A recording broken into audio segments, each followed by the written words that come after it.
O Livro dos Médiuns, Allan Kardec. Segunda parte das Manifestações Espíritas, capítulo 3. Manifestações Inteligentes, parte 2. 69.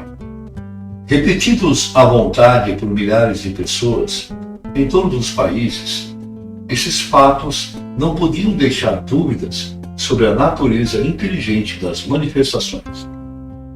Foi então que surgiu um novo sistema de interpretação, atribuindo a inteligência manifestante ao próprio médium, ao interrogante e mesmo aos assistentes.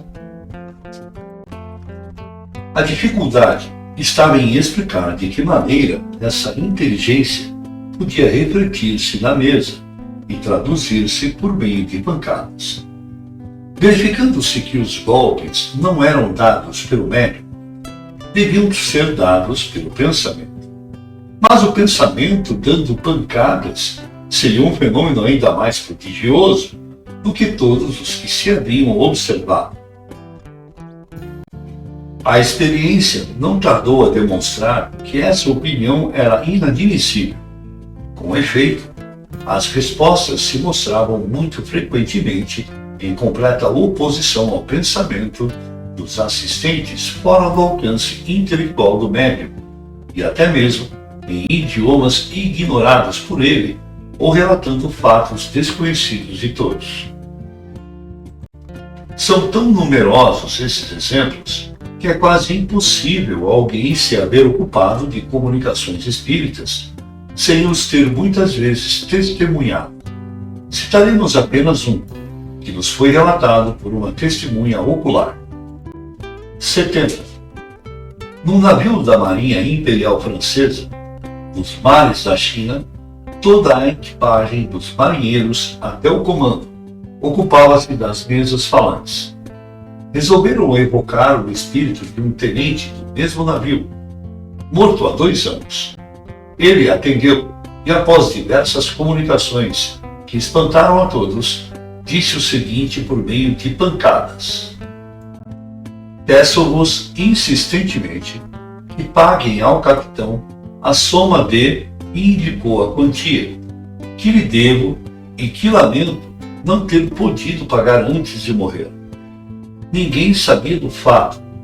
O próprio capitão se havia esquecido da dívida, que aliás era mínima, mas, verificando nas suas contas, encontrou o registro da dívida do tenente, na exata importância indicada. Perguntamos, do pensamento de quem essa indicação podia ter sido refletida? 71.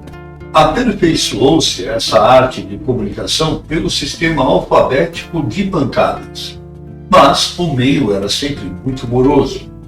Não obstante, obtiveram-se algumas de certa extensão, assim como interessantes revelações sobre o mundo dos espíritos.